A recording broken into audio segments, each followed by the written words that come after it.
Olá, meus amigos! Olá, meus irmãos! Estou de volta com mais uma mensagem de meditação, de reflexão, trazendo até você a palavra do Senhor aqui no canal CAPN Educacional. É um prazer poder entrar na sua casa e poder levar a palavra do Senhor. Eu quero convidar você a vir comigo, porque Deus quer falar contigo.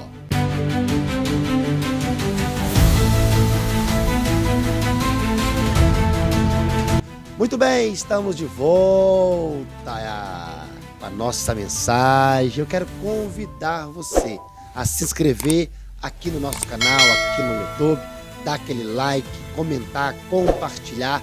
Isso é muito importante. Para você se inscrever, você não paga nada, é de graça, viu? Se inscreve aqui. Também estamos lá no Facebook, no Instagram, viu? Tem muita mensagem abençoada para você. Vamos comigo.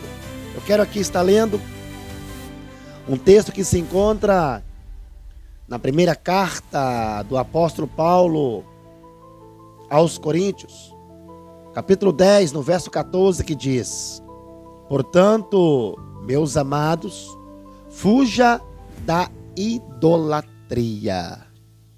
Queridos, eu quero falar dentro de um tema, deixando de olhar para Cristo.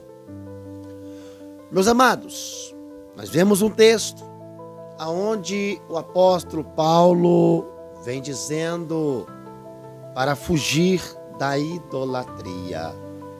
E contextualizando este texto com base teológica, nós lemos como pano de fundo na primeira carta do apóstolo Paulo aos Coríntios, onde ele vem escrevendo aos cristãos de Corinto, advertindo sobre os perigos da idolatria e da imoralidade.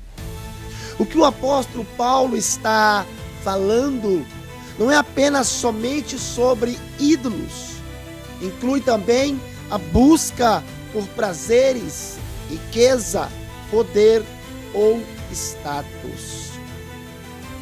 Aqui, o apóstolo Paulo está enfatizando a importância de priorizar a relação com Deus e evitar qualquer coisa que possa nos afastar do Senhor. O apóstolo Paulo, ele nos chama a priorizar a relação com Deus e a viver com integridade.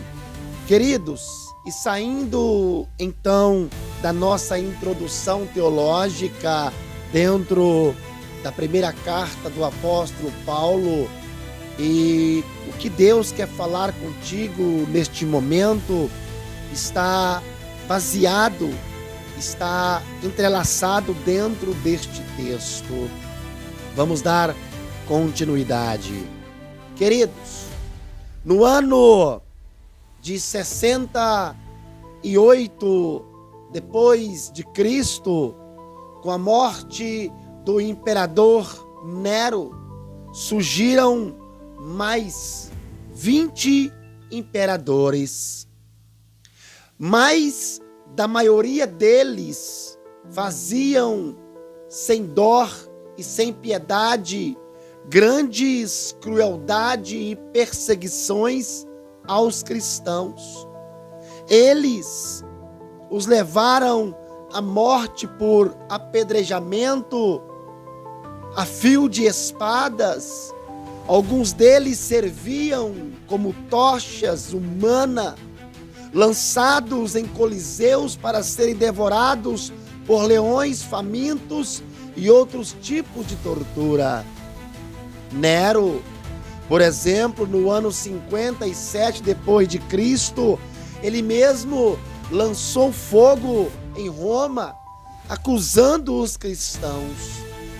A maldade de Nero chegou em um ponto tão extremo que as pessoas, mesmo não sendo cristãs, tinham dó de tamanha crueldade, mas no ano 313 depois de Cristo, Constantino, junto com Licínio, assinou o Edito de Milão, que garantia a liberdade de culto em todo o Império Romano. No ano 337, Constantino foi batizado pouco antes da sua morte por Eusébio, um bispo ariano. Eu quero que você entenda que com a legalização do cristianismo, com o Edito de Milão, o cristianismo torna-se a religião oficial. Surge então uma união entre a fé e a política. E as perseguições agora são dirigidas a quem pensa diferente da ortodoxia oficial. Agora, quem odiava os cristãos passa a professar a mesma fé por medo. Queridos, com a convenção de Constantino, os cristãos tiveram um momento de paz das perseguições e torturas e passa a professar a sua fé com liberdade. Constantino esteve no poder como imperador de toda Roma do ano 306 a 337 depois de Cristo. Eu quero que você entenda que a igreja sempre foi alvo de perseguição. Os cristãos sempre foram mortos e rejeitados. Estamos passando agora pelo mesmo processo dos tempos de Constantino em alguns países, por exemplo, no Brasil.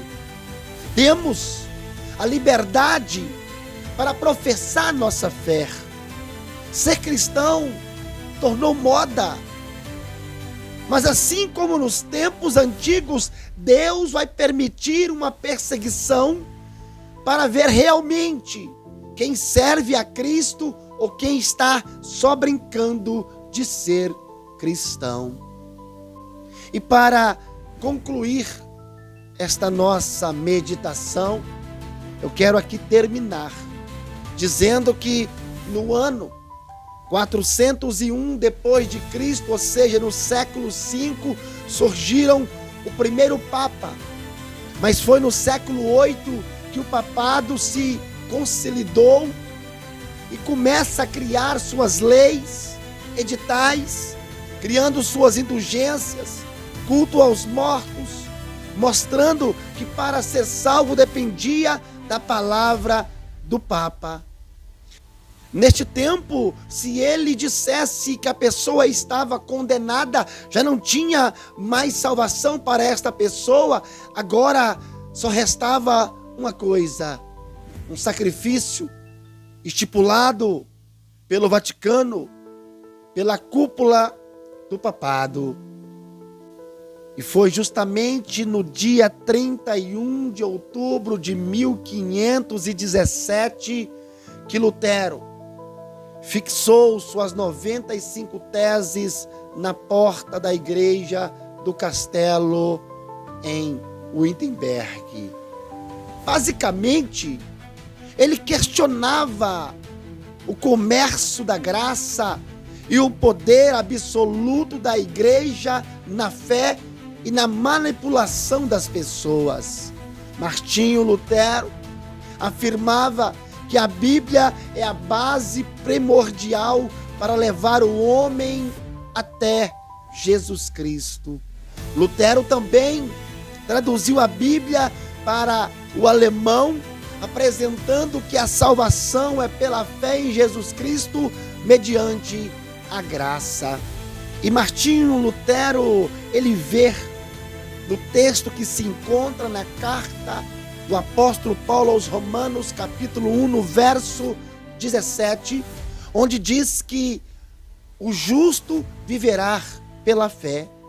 Esta passagem bíblica que enfatiza a salvação pela fé em Jesus Cristo tornou-se um pilar central das suas ideias e do movimento da reforma protestante.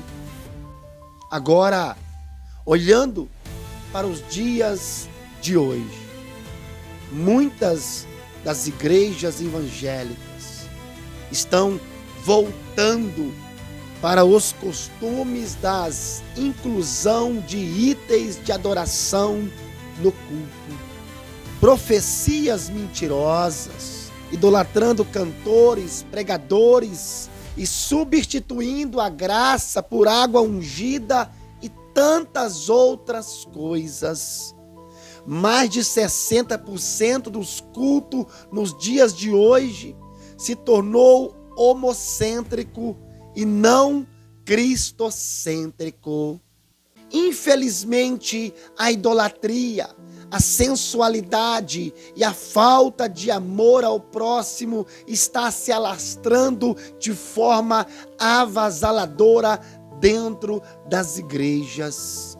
O apóstolo João, na sua primeira carta, no capítulo 2, no verso 15 ao 17, ele vem dizendo da seguinte forma: não ameis o mundo, nem o que no mundo há. Se alguém ama o mundo, o amor do Pai não está nele.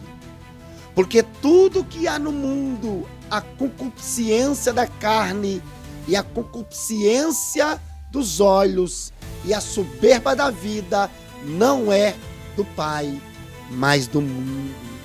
O mundo passa e a sua concupiscência, mas aquele que faz a vontade de Deus permanece para sempre.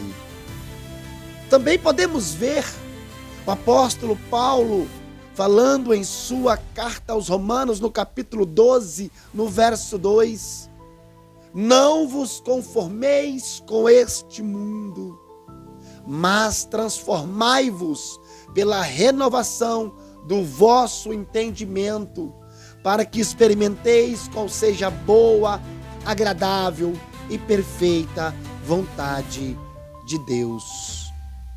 E o apóstolo Paulo continua dizendo na carta aos Gálatas, capítulo 5, do verso 19 ao verso 21, sobre as obras da carne, que são contra a vontade de Deus. Eu quero que você entenda que não tem outro mediador entre Deus e os homens.